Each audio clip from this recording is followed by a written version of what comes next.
Third thing down on the EDL here, it says place the ferry clip, cutting it after the ferry comes completely into the frame. So I'm going back to my screen here, hit my favorites. The ferry clip looks like, let's talk about the media bin right here so far. So I've got all these green bars that are cutting across it, which isn't a big deal because those are greener from my favorites. But you'll notice on the last clip at the bottom, there's an orange piece. And if you're intuitive, you might ask, well, why is that orange and the rest are green? Keep in mind the green are for the favorites, and the orange line at the bottom now indicates that that chunk of that clip is now in the timeline. So as we move forward on this timeline piece, you're going to see a lot of these video clips are going to have some orange chunks associated with in the bottom, or orange indicator lights. So we're looking for the ferry clip, which is this piece, this clip right here. It's about 10 seconds long. I click on it. I'm going to push it into my project, and there's my ferry. So if I play through this clip, I'm looking at the EDL at this point, and basically the EDL tells me that I need to put it in the movie, cutting it after the ferry comes completely into the screen frame. So as I'm scrubbing through, you'll notice the ferry sets off of the frame. I keep scrubbing, and now it's completely in the frame. So let me expand a little bit, and I'm actually going to cut the clip right there. So I'm going to select the clip, going to split it, and delete the front part of that clip. So now when I play the movie, it'll go from the city line to the ferry already being in the frame. So I'm good to go there. Perfect. Next line down on the EDL. The fourth clip will be the nighttime skyline. Cut the clip right before the pan and then directly after the pan stops. So here's the skyline. It's got street signs in it, and you got buildings that you're looking up to. Let me place that in the timeline. Let's get a look at it. So here's the skyline. There's the pan that it's talking about. So I want to clip it right before the pan starts, and then it stops and keeps the video rolling. Perfect. So here's what we're going to do. I'm going to play it until the pan starts right there, and I'm going to stop, and I am going to split the clip. Good point to tell you right now, depending upon how small your screen is, let me see if I can shrink that. Okay, here's a great example of what I was talking about. Notice how big the clips are, or how small they are, I should say. Notice where the playhead is, and notice where it sits on the clip that I'm working with. I've got the clip selected, but I go down to the right, and I notice that both the split and the freeze are not available to me. This happens when your clip is not big enough to even split. So if I expand the clip out, you'll notice the playhead is right at the beginning of the clip. So there's no way you can split a clip right at the beginning. That's what iMovie is telling you. When you're too close to the beginning, you will not be able to split it. Now, the minute I move into the clip, you'll notice it's still not highlighting. This is a frustrating piece. So in essence, what iMovie is telling us, that there isn't enough there on the clip end, the tail head of that clip, in order to split. So what I'm going to do is, I don't even think I'm close to the pan anyway. So there's the start of the pan. Let's see if the split, see now the split comes up because the playhead is further along into the movie clip, and now I can use the split. So I'm going to split it, and I'm going to get rid of that front part, and I'm going to roll through, and when the pan stops, let me scroll back through that again. I'm waiting for the pan to stop. I'm going to hit it right there. I'm going to split it and get rid of the back end. So now we look at the movie, and we go through the ferry scene to a already panning street sign. Looks good. All right, moving on into the EDL. So I'm in the fifth statement on the EDL, fifth step. All transitions should be straight cuts. So we're going to cover transitions a little bit more in depth later. As you look at each of these clips, you look in between the clips, and you'll see the transition button. It looks like, in this particular case, looks like a double-headed arrow. This is the transition, and the definition of transition is what happens in between two clips. And there are many different types of transitions. iMovie for Mac has countless types of transitions. iMovie for the iPad has a little bit less, but nonetheless you can use the more popular ones like the cross dissolve, which is what this means. You've got a double-headed arrow there, which is a cross dissolve. So there must be some way to be able to change the transition. So if I just push on that transition in between the first and second clip, you'll notice it'll highlight, and then you'll notice the menu down at the bottom has all kinds of different types of transitions. And I'll just real quickly, let me turn on the help menu. No, the help menu does not say what each transition is.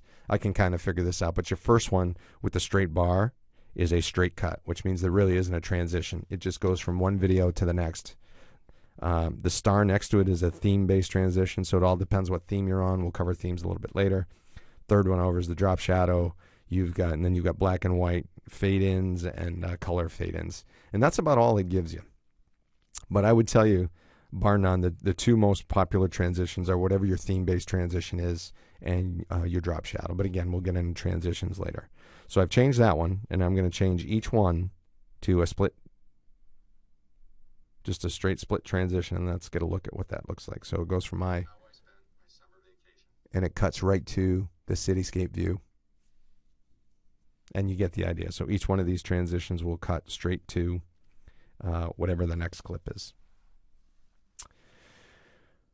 Okay, next step down on the EDL. Place the people in the street clip as the last clip and cut that clip after the man with a blue collared shirt leaves the frame. So I'm going to go to the end. Let me shrink this up a little bit, shrink my timeline so I can see most of my clips. There is my clip of my people walking in the street. You notice the default transition is a drop shadow, so I'm going to change that immediately right here to a straight cut. And let's get a look at this clip right here. So there's my guy walking. Get him back here. Come on back, buddy. My guy with the blue shirt off to the right walking. I'm going to wait till he is completely gone from the screen. Expand that a little bit so that when I click on it, my split will show up. And I'm going to duplicate, I'm sorry, I'm going to trash the second half. I was looking at the duplicate command there. I'm going to trash the second half of that video. So I should be now going from, so I see the guy walking past and he's good to go. Next one down on the EDL. Shorten your YouTube clip to roughly 10 seconds. This will be an interesting process. Here's my YouTube clip. And up until now, we have talked about editing just by moving the playhead around. You'll notice the yellow selection tool around the clip. This allows us to do what's called a rolling edit. A rolling edit is any edit that's done in the timeline. And you can edit these clips in the timeline as well after you've already done your edits with your split command. So the other way you edit, I've got to make sure this clip is roughly 10 seconds. So I look up above on the monitor and it says 13.3 seconds. So I'm going to shave some time off of this. I'm going to I can choose to shave it off the front or the back side depending upon which yellow bar I grab. For this particular case, I'm going to shave it off the back side. I'm going to put my cursor, or I'm sorry, my stylus on the back end yellow bar, and I'm going to watch the timer up in the monitor window as I drag the yellow bar. And what you're doing is you're actually cutting off the back end of that clip. I go until it's 10 seconds flat. I lift up, and I just made a rolling edit to that second clip. There's also this idea of in and out points, which on your question set was that question number 3 on your question set. An in point is basically where your clip starts, and an out point is where your clip ends. Okay, so as I look at this clip in particular, my starting point is 0 and my ending point is 10 seconds into the clip. I'll cover how to edit. You can edit also up in the media bin as well. So as I let's look at this one just for an example. You notice the selection yellow, right, is there for your clip. You can actually edit clips by dragging on those yellow pieces too. So I could edit this whole entire ferry clip to the point where that's the only piece that's allowed to be inserted into the timeline. And that's that idea of in and out points. So the point on the horizontal yellow bar on the left would be my in point. The horizontal bar on the right would be my out point. And I'm not really going to do anything with that right now. We'll actually play around with that a little bit later. But that kind of discusses some of the rolling edits and what in and out points are. So next step down on the EDL, add another clip from the people walking the street and make it upside down.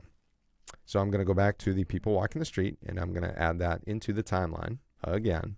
I'm going to actually take a piece of this that's after when the guy with the blue shirt leaves, and it doesn't really matter where. I'm just going to use a piece of this. So I'm going to delete that. And I'll shrink that one up just a little bit. Okay. So there we go. So I've just made that clip 2.5 seconds. Good. We don't want it too long. The trick to this, let me change the transition here because we need a straight cut. Here's the trick to rotating a video source. It's all done up in the monitor window. And again, this is going to be hard because you can't see my fingers, but I'm going to put two fingers separated, like you're either pinching or zooming, but don't pinch or zoom. But I'm going to put two fingers on the monitor window, and I'm going to rotate both fingers at the same time. In this particular case, I'm going counterclockwise, but it doesn't really matter which way you go. The minute I do that, you'll see an arrowhead that shows up. And the arrowhead shows up right in the middle of the monitor window. And the minute I still have my fingers on it, the minute I let go, you'll see the video rotate 90 degrees to the counterclockwise position. I totally want to flip this upside down, so I'm going to try it again. I put two fingers back on the monitor window, rotate my two fingers, and now it's completely upside down. So kind of a little intuitive trick for iMovie. A lot of people don't know how to do that, and it's not really explicitly explained. But it's just it's one of those two-finger tricks that if you work with an iPad, you know exactly that it's a pretty powerful way to do that. Okay, next step down. Move the nighttime clip to the second position right after your introduction. So here's the nighttime clip that we worked with the pan. We're going to move that to right after my introduction of the summer vacation. So I've talked about selecting, and now I'm going to talk about moving a clip. We've already talked that the fact that whenever you select, you just push on a clip and you get your yellow selection bars. Well, when you're moving a clip, what you have to do is click and hold on the clip itself, and you'll notice it bounces up into the top of the timeline. If I move it over, you'll notice there's a little cloud. I don't know if you can see that on the thumbnail, but a little cloud shows up. That would mean that you are just totally deleting the clip. So there are two ways to delete a clip too as well. One of them, you can hit the select it and hit the trash can, or the other, you can do what I'm doing right here, just pulling it up into the monitor or the media bin, and it will automatically trash it. I definitely don't want to trash it. What I do want to do is move it. So I'm going to drag it, keep dragging, and you'll see all these clips kind of bounce around, making room for what you're trying to move into. So I'm going to pop that right into the second slot there. And so it goes from my summer vacation to the street clip. Good to go there. Next step down, pull down another instance of the ferry clip and freeze frame the ferry so that the frame contains the whole ferry. This should be the last image of your video. So I'm going to go all the way to the end. I'm going to pull down another instance of the ferry clip. And I'm gonna slide the playhead so the ferry's like right in the middle of the frame. I think is probably what I want to try to do. Okay, that looks good. So the ferry is right in the middle of the frame. I'm going to select it, and you notice the commands I've used so far are split and the trash can. If you notice right to the right of split, if I just hit freeze frame, what happens with freeze frame is it creates three separate clips. It creates two splits so that now you have three separate clips. Here is still video of the ferry moving in, and then you have the freeze frame, which solidifies the ferry, and then you get the rest of the video. So for this particular instance, we're actually going to get rid of the two video ends. I'm actually going to trash both of those just to go along with my EDL. So it goes from upside down people to a freeze frame of the ferry. Let me change that transition too while I'm at it here. Okay, let's look back to the EDL. We did that one, no problem. Add the nighttime scene as a cutaway to the people walking scene so that we see the people walking. It cuts away to the night scene for a few seconds and then goes back to the people walking. So I'm going to go, obviously we're going to need to do this on the people walking that are upright, not upside down. So I'm going to do the nighttime scene again, which is this clip right here of the street signs. And instead of just putting it into the timeline, you notice up in the media bin, there's three buttons there.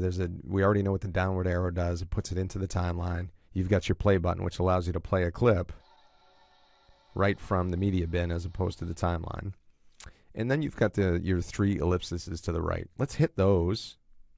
And just for the heck of it, I'm going to turn on the help real quickly. Yeah, let's do it again. We'll hit the three ellipses. And it tells you exactly what each of these buttons does. So the first one says add audio only, so you can actually add just audio from a media clip. You've got the next one over, it says add as cutaway. Then you've got add as picture in picture, which is PIP. That's what PIP stands for, is picture in picture. And then you've got a side by side, which we're also going to do as well. So for this particular case, I've got my play. Let me turn my help off here. I've got my playhead where I want it. And I am going to add this piece as a cutaway, and let's see what happens. So you'll notice it goes into the timeline, but it goes into the timeline above the video clip where my playhead was. So the idea is this: from the edit decision list, I need to make this a smaller length so it cuts away to this nighttime scene just for a bit of the people walking, and then goes back to the people walking. And at this point in time, you might ask yourself, well, why wouldn't you just edit that clip? Why wouldn't you put that chunk of that clip, split the people walking, and then just put the chunk of that clip in there? And it has everything to do with audio. And I know this is going to be hard because you're hearing audio from my computer speakers. But when I play back through, you'll see what I mean. Listen to the audio. Okay? So in essence, you say, well, what the heck is a cutaway? It plays the audio and video, but plays a different video, keeping the same audio, and then cuts back to the original video. So that's what a cutaway does. A cutaway allows you to put almost a screen on top of another screen. It plays the video of that one screen, but keeps the audio from the base video going. Once we talk about, you'll see we're going to do, I think we're doing a side-by-side here. Yeah, we got a side-by-side, so, or split screen, I should say. And that you're going to see is very similar to what the cutaway does in comparison with the audio, with respect to audio. Next thing down, second to last, move the playhead to the halfway point of the ferry scene and add a split screen with the people walking scene that ends at the end of the ferry scene. So I'm going to go halfway into the ferry scene. I am going to push on the people scene, and I'm going to hit the ellipsis, and I'm going to say I want a side-by-side.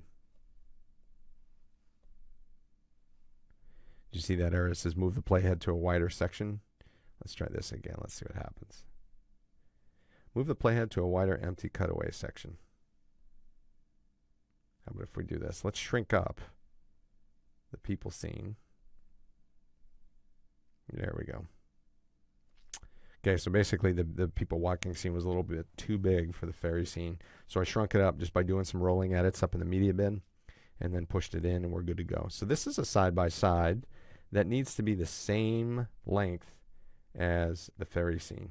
So let's look at this. So we got the ferry scene, does a split into the people walking, and then both cut out at the same time with my cutaway. Looking good. Let's look at the EDL. Well, I'm finally done. The EDL says export to YouTube with the name My Summer Vacation and post the link in Edmodo. A couple of other things I need to show you just real quickly have to do with audio tracks. You'll notice the audio is on. Here's a real quick tutorial on getting rid of audio tracks. I don't want to get rid of the audio track at the beginning, but let's say I wanted to get rid of the audio here on the street sign scene. You'll notice the waveform at the bottom. I've got the clip selected. I've got video tools on, which allows you to see all the tools to the right. But I do want to sit and I do want to hit the audio tools, which allows you to control the volume of the audio track associated with that video. But there's also a button to the right too that says detach. And the minute I push on that, you'll see the audio waveform bounce out of the video clip as a combination. Now, I can do anything I want to that audio clip as it sits there. I can change the volume there if I wanted to. I can change, there's more that come up. I can speed, I can fade it. But I can also, if I hit plus, I've also got move to the background. I can duplicate it. There's some other pieces there under the more menu is what those ellipses stand for. But the thing I want to do is trash it. So if I hit trash, there goes the audio clip. Now if I play through, you hear my audio. And then when it goes to the city screen, the street signs, you don't hear any audio. And my YouTube clip, for some reason, didn't come in with audio at all. So just a quick tip in terms of getting rid of audio. Should do it for now. This is completely done. You can move back. I'll hit the back arrow. And here's my Cityscape movie information screen. And then you would hit the export button, which allows you to choose up here where you want to export this video to, as well as iTunes, and you could save it as an actual video movie into your camera roll.